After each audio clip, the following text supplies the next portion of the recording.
Замечали ли вы, что ваш астрологический портрет и гороскоп как будто не совпадают с вашей личностью? Все потому, что вы делали гороскоп по западной, а не по исконной ведической астрологии.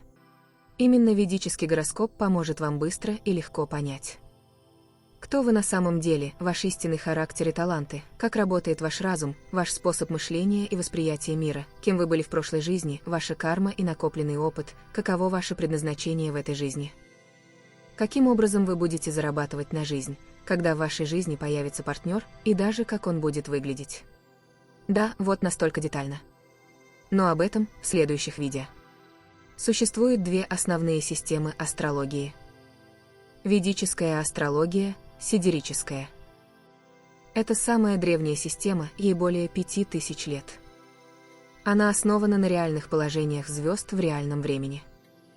Это исконная, первоначальная астрология. Существует также так называемая западная астрология, тропическая. Она появилась позже, около 2000 лет назад, основана на временах года и привязана к точкам равноденствий. Итак, почему же ваш астрологический портрет и гороскоп как будто не совпадают с вашей личностью?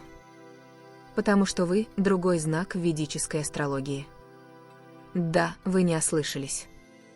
Западная астрология дает недостаточно корректные данные и смещает ваш гороскоп на 24 градуса. Это целый знак. Сейчас объясню. Все очень просто. Давайте разберем на понятном примере. Что происходит со звездами? Представьте, что вы стоите на медленно вращающейся карусели и смотрите на фонари, стоящие вокруг. Фонари сами не двигаются, но из-за того, что движется карусель, вам кажется, что фонари медленно смещаются. Примерно так же обстоит дело с Землей и звездами. Земля не просто вращается вокруг своей оси, ее ось еще и медленно покачивается, как волчок, который начинает терять равновесие. Из-за этого со временем немного меняется направление, куда смотрит Земля в космосе. Нам это кажется, будто звезды очень медленно смещаются на небе. Этот процесс называется прецессия равноденствий. Он очень медленный, один полный круг Земля делает за примерно 26 тысяч лет. За последние 2000 лет звезды съехали примерно на 24 градуса. Западная астрология использует карту звезд, какой она была 2000 лет назад, а ведическая астрология показывает, где звезды и планеты находятся на самом деле сейчас. Простой пример: если в западной астрологии вы Дева, то в ведической вы, скорее всего, Лев. Если в западной вы Скорпион, то в ведической вы Весы. Итак, ведическая астрология достоверно более точная, потому что она показывает реальные положения планет относительно звезд. Она древняя и проверена тысячелетиями. Она дает более точные предсказания. Она учитывает движение звезд в космосе. Проверьте сами. Это легко. Скачайте на телефон приложение для наблюдения звездного неба, например, StarWalk, SkyMap или другое. Выйдите ночью на улицу и найдите на небе Луну. Посмотрите в приложении, в каком созвездии она находится на самом деле. Вы удивитесь, ее положение будет не таким, как в западной астрологии, а точно таким, как показывает ведическая астрология. Итак, что такое Солнечная система? Представьте себе наше Солнце. Это центр нашей Солнечной системы. Вокруг него вращаются планеты, каждая на своей орбите и с разной скоростью. Это похоже на огромный космический танец, который никогда не повторяется в точности. Важно понимать, что планеты постоянно движутся, и их взаимное расположение постоянно меняется. Двух одинаковых моментов в космосе никогда не бывает. В астрологии мы изучаем конфигурацию планет, то есть их взаимное расположение относительно Земли и друг друга. Все планеты движутся практически в одной плоскости, которая называется плоскостью эклиптики. Чтобы записывать положение планет, мы делим плоскость эклиптики на 12 секторов по 30 градусов каждый. Эти секторы называются Овен, Телец, Близнецы, Рак, Лев, Дева, Весы, Скорпион, Стрелец, Козерог, Водолей, Рыбы, Каждый сектор назван в честь созвездия, которое находится рядом с этой частью эклиптики. Помимо 12 знаков зодиака, эклиптика также делится на 27 более мелких секторов, называемых накшатрами. Каждая накшатра имеет ширину 13 градусов 20 минут. Натальная карта или карта рождения – это космический снимок неба в момент вашего рождения. Это уникальная карта, которая показывает, где именно находились планеты и созвездия в тот самый момент, когда вы появились на свет. Это, можно сказать, ваша космическая ДНК. Для создания точной натальной карты необходимы 3 важных элемента. Первое. Дата рождения. Например, 4 апреля 2000 года. Это обычно знают все. Второе. Время рождения. Например, 9 часов 35 минут утра. Постарайтесь найти точное время в документах, свидетельстве о рождении или медицинских записях. Третье. Место рождения. Город и страна, где вы родились. Это очень важно. Место рождения кардинально влияет на карту. В ведической астрологии используется несколько стилей оформления натальных карт.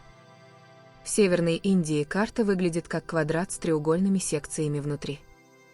Ее особенностью является то, что асцендент Лагна всегда располагается в верхнем квадрате, а сама карта читается против часовой стрелки.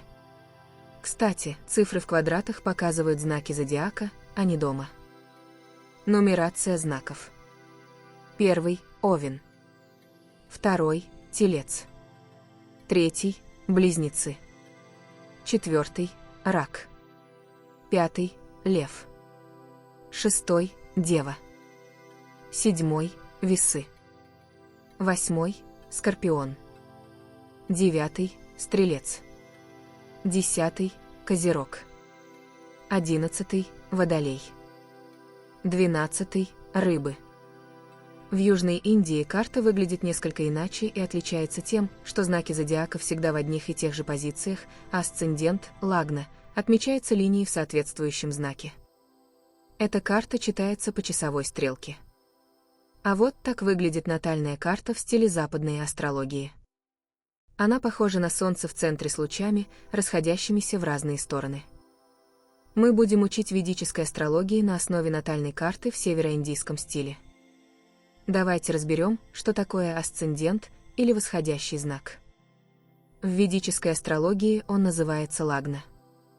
Лагна или восходящий знак – это основа всей вашей натальной карты. Это знак зодиака, который восходил на восточном горизонте в момент вашего рождения. Представьте Землю в центре зодиакального круга. В момент вашего рождения один из 12 знаков зодиака поднимался на востоке, этот знак и становится вашей Лагной. Мы всегда размещаем дом с Лагной наверху карты. Остальные дома идут против часовой стрелки. Итак, 1 дом с Лагной наверху.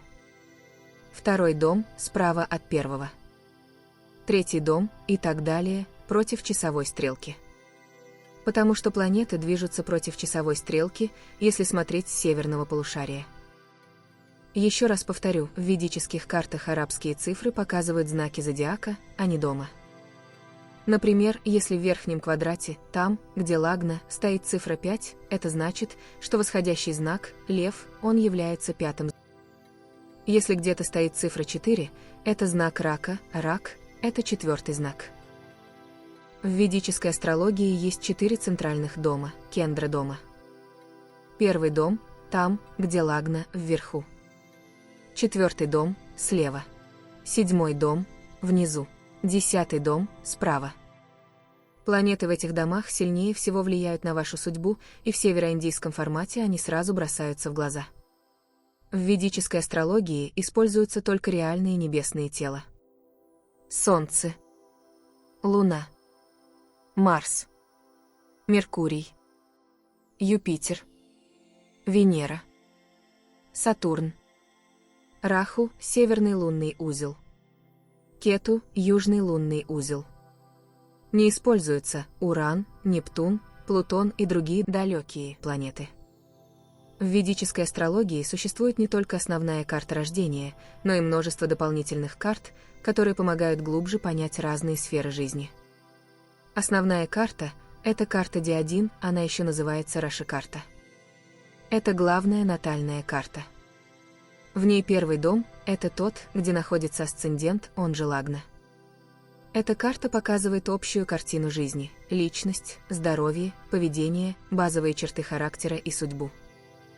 Кроме главной карты, в ведической астрологии используются дробные карты, они называются варги. Это как увеличительное стекло, которое позволяет рассмотреть отдельные части жизни более подробно. Одна только натальная карта не дает всей картины. Например, человек может быть добрым по карте D1, но в отношениях, по карте D9, проявлять совсем другие качества. Или может казаться неудачником в общем, но быть суперуспешным в профессии, по карте D10. Остальные карты, как зум на разных частях жизни, отношения, работа, семья и даже предыдущая жизнь. Например, карта D9, называемая Навамша, раскрывает темы брака, партнерских отношений, а также духовного роста и внутреннего развития. Эта карта особенно важна при анализе супружеской жизни и зрелости души. Карта D10, или Дашамша, отвечает за карьеру, профессиональную реализацию и положение в обществе. С ее помощью можно понять, в какой сфере человек может добиться успеха и как он проявляется в общественной деятельности. Существует также особая карта D60. Она раскрывает тайны прошлой жизни и причины кармы, которая влияет на нас сейчас. Эта карта, как зеркало души, показывающая врожденные таланты, страхи и уроки судьбы. Чтобы правильно ее составить и интерпретировать, нужно очень точно знать время рождения. Особое место в ведической астрологии занимают различные системы периодов жизни, даши, которые помогают очень точно предсказывать события и важные моменты жизни. В западной астрологии таких детальных систем периодов нет. Раннее христианство быстро отвергло астрологию, борясь с языческими верованиями. Однако ведическая астрология выдержала испытание временем и сохранила свою точность и целостность на протяжении тысячелетий, стоя в одном ряду с такими ведическими науками, как йога, аюрведа и стхапатаведа. Из-за точности и глубины анализа джьотиш иногда воспринимают как мистическую систему или считают, что ведические астрологи – медиумы. Но на самом деле все их предсказания основаны на тщательном логическом анализе и многолетнем опыте.